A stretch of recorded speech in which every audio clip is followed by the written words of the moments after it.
Question no, and they say, Jumedi no, Sompa Developmental Project Tournament. Now you say, which stage them up, but three more, your father back, Sompa, Sompa, now you say, we now they are some other sa. Na ye kasi developmental. Na you say, impuntu anesa. Aye, and a project, ade bi esi wani so a wo ye ana tournament ne ye agudie enti ye kan nyina boma na ye se 21st kana ke share adwuma se e wo Ghana ha nkranza ne ye de start free ye boni free bi corporate social responsibility enti we ye adwuma na se kakra ba wunsema ana ebi okran ye se kakra ba wunsema we ye adwuma na se wo ye adwuma kwa so utimi twe wani hwe kura wo mu no na we bibi na almost timi edisun fast one because wuntimi nsore nko obi afie na nko chiche sika se 21st ba ye kakra ye so nya ntutu je 1 city na je 2 city enti no de ye ne se ye de sompa ba nkranza no na de betimi aye e de aboa kuro no apart from se ye makuro na nya omo some radio station a enye politician bi ade a no nti ye ka ehyen na ko efa ba ko no na yes kuna benyom radio station no mfaso biwo a ebenam 21st clinic so na ye de makro no afa sompa so ene se ye betimi e de agudie beba na oman ni nyina de ho behyem na omo de ho hyem a de obedi nkan ana de obedi nkunim no de obedi nkan no e betimi akoye bibi e wo ne krom na atimi aye nsen na ho se sompa baaye no etimi abwa ama 21st clinic aye yen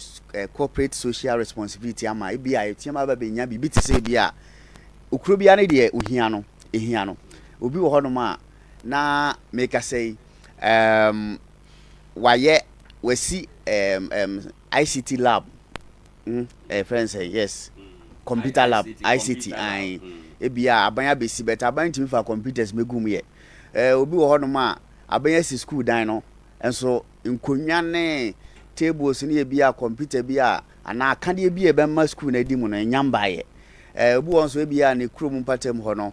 bia na se bia ombe yom hu ye private janan bia kura ho ayeden obi wo so kura bia omatu nsuo so na bia de pom betum ne de politant ya react friends say height di besi so kura na akwa bia ho obi wo kura na de street light said in patem ho light ho bet street light no assembly man atwa emai we ni nyoma bebre obi ane de hia no ene ye ka se ye de saa agudie we no eba na de obedi nkunim no na ye twa sika to ye 20,000 Ghana cedis which is titiskan 200 million ene ye de ato se de obedi nkunim no ono ena ye kwako year project a embro 200 million ediama no enti say evan say bia se nkranza estate me ba kuro me wona me tena first ti me hwe so beje ade we pa na de bibi na krono kedingiti bi wo ho nti na koye street light a ebitimi abo ba minim de assemblyman any opinion leaders e wo ho no unit committee ni odi kuro wo ho na ebitimi akire ade property ehia community no enti se nipa ne di nkunim a na yemfa 200 million enhye obi ansem ye de be wo be kire dwumadi a yemfa ndi no na ya pe contractors na yetimi e de ayade no ni ya danadi na aba TV so Sompa TV ni ba bia na obi ehu se ampa Sompa baaye no within just 6 months pe no yetimi enyamfaso we every radio station so eno nti no ebeye ade a ye be koso wa no aye every year bia nyankopon to yensem ko na hoden ho nko ade a 21st beba na ne Sompa kan bom na yetimi ayi bibi e de ahye ekuro no enmunyam because sciatical ni nyina no efrim kranza na ayana meka se nkranza nyankopon e de bibi a chem kranza but ye mu bi wo ha ye nhye da ntwa ye ni enhwe ye wo hwe bibi ti se health insurance a na na ba wo ha one de ekuro ni nyina no assemble man fu nyina president we better say health insurance ha na start free the whole Ghana ha na yes wo hwe se ne ye nyoma city na yes wo tim se e na I quite remember say okay no crowd enya de papa ntini emfa so ho no kan begas investment be di ni pa wi na house na start be ready enya de papa ntimi twam so ana sciatica so nyina nkranza na sciatica ye hu ye na edadi a atre ekoba bia ene obi e kasa otimi ka sciatica said obi e kan yare bi obo diabetes na hypertension no eno nti no na de e betimi aye 21st ni betimi aye na ye de adas no ebia ne say e betimi aboa na communities no mo hawo no e wo ho no ye ne assemblymen unit committee ene friends ebia ahemfo ana say kro no mu opinion leaders no aka bom na yetimi aye no one after the other ewo agudie ekwan so because yentimi ka say ye hwe ni mu aka say o estate for meje ana bia bra hoho for meje ana droman kese meje na emu agudie kwan so no ye betimi ache no nkakra ama no etimi aboa nti so obi ti a na ye dwumadi a wo se obi ade ho hyem na we no ba akofo ntimi mba so be register because ebia make say me free droman kese de we ba say bia wo hia street light na wo be kom no na ono no ba bia wote no light ni ho nti na ono nko aba be bobo no na waje no de yakọ na emom se koyesa assembly man eba no obe sign say ofiri krowe mu ni electoral area no wone na ebia ne ahemfo ne community committee for na aba na ebe sign dia omo ena omugire makuro no na yetimi ede dwumedi na hye so na de obedi nkan no yakoye project 20,000 Ghana cedis worth of project ombedi omo at the point omo be perform no ombe kire project ana yes ombe list project ahodo be miensa ya omususu se yankopon ya adom na se nkunimdie no ekomo omo a ye be de yenkoye emfa momo enti obi obefa form bia no form no so na wo so in order of preference no aha enti na bia de hia ye pa ye nsuo se mbetu nsuo amaye ba si anya nsuo na school den so aban na be si onyambo so timutimi boso ana se bia renovation bi yenkoye na se nti wo be list nti edu hod ma project no du a na de ya hoodin betimi no a ebe so 20,000 Ghana cedis no na ye de ama we be ka se na yen so a ye de ya hoodin eba be pre na ye de akwaja makuro no so before say do yam hwehwem ade no fanso mepa ne sakwa ne wa yam so ama na afen so no amu so de bomu a yenchi ewo mu se de ye kwaya ma community no ebe so obia so nanso yadwe hu ahu se anya we kura no registration forms ya ye de bebo dwumede no bra enti ye hwese ye be fa 32 teams 32 teams no ye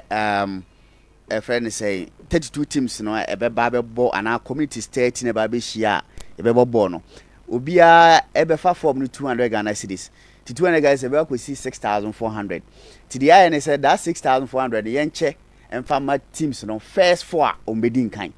na at least almost so intimate first the obeje 20,000 worth of project eba koya ma no or no benya 3,000 Ghana cedis na je say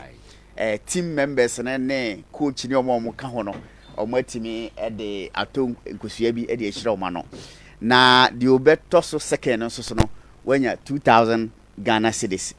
the obeto seconds wenya 2,000 Ghana cedis na the obeto so miensa no ono enya 1,000 Ghana cedis na the otoso e9 no wenya 400 Ghana cedis na dwumadie we say no yempese ye be no friends like officiating yade a ede yakoma super because anybody be wom I mehu nkranza ha bo bi a yabo a ebi wo hod man na say 2,000 5,000 that so no kra na anybody wom na nya asem ketwa na akoba ne say who project say ye be yama community say anybody den ebebem eno no officiating no sports for no ene I'm from saying omo regulate boy RFF and yes be what regional office or teach my any omo koma ye be fa qualified apam say FIFA day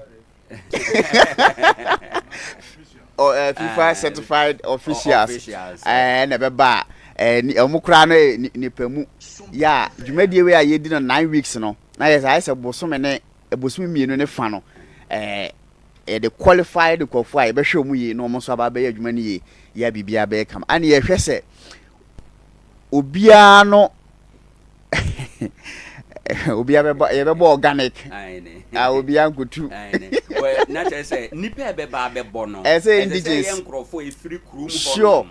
yes I obi a what say bibi da so ntina uko fa second division every takrade ba bi obi adum na afi onpa no ba bono ba akokora wonka na ye fanten ko a e wo say ye hwe no ye be hwe no so enti e de hihye ato kwam say ye registration na mo be fa for na wo team no e ba ye be hwe say enipa no na voters ID eno de ye be hu say electoral area we voters ID na wo sequence yes prefix go extre ni code nti ebetimi aboa ama na yehu enti se nipa no oyenkranza ni na woto aba ha no wote akra qualify because ha no woto aba nti no oyenkranza ni eno ya de ehia pa se na be ya ye be bobbo no fairly na nkoba ne se bi a obi ho no akwakofa ngofo mfiri kuma se yese na se kuro bi a me best me body yes oboko import ngofo bi abaji game bi ne na se ya mu ho ba bi yasem aha me yasem right enti megiri say ensam ne tofa boa na ode amaye no ya de na wotwe enkono ene besi akan no sikakudu eda so kanesika no 200 million dia team a obedi kan kura obewe ne no apart from 200 million project aye de amamo no mo benya million diasa and so ede atemo bere so the better so me benya million aduro no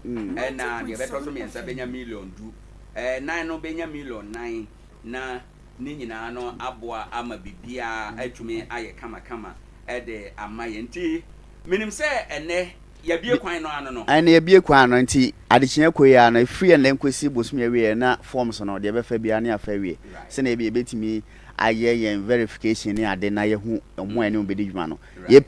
pe teams ni 32 bes ye nya na enya 16 na 8 kra na omo ye enkranzanfo krogen aye de ombe hyase aha na e free July by 1st August na deadline no na forms unya me fire na ye say no ano na de won say teams no four ni nyina so obi abenya friends Jesse yes and football set of Jesse sure okay. And football trophy football okay and trophy no kra de ye nya bi kra nya hwe project no ye bet say kodu ho na aboafo bi timi bam na ye nya trophy kama be ma na kama aha bet assured once na the project the cash for the team members which is the 3,000 for first prize 2,000 for second winner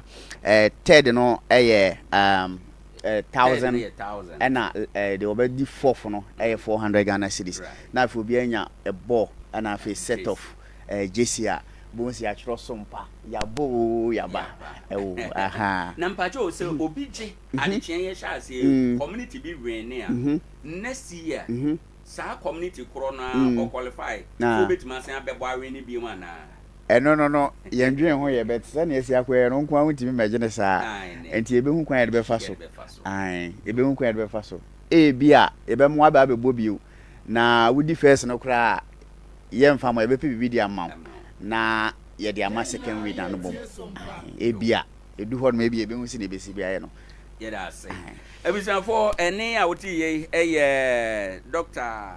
Foster and out en kan no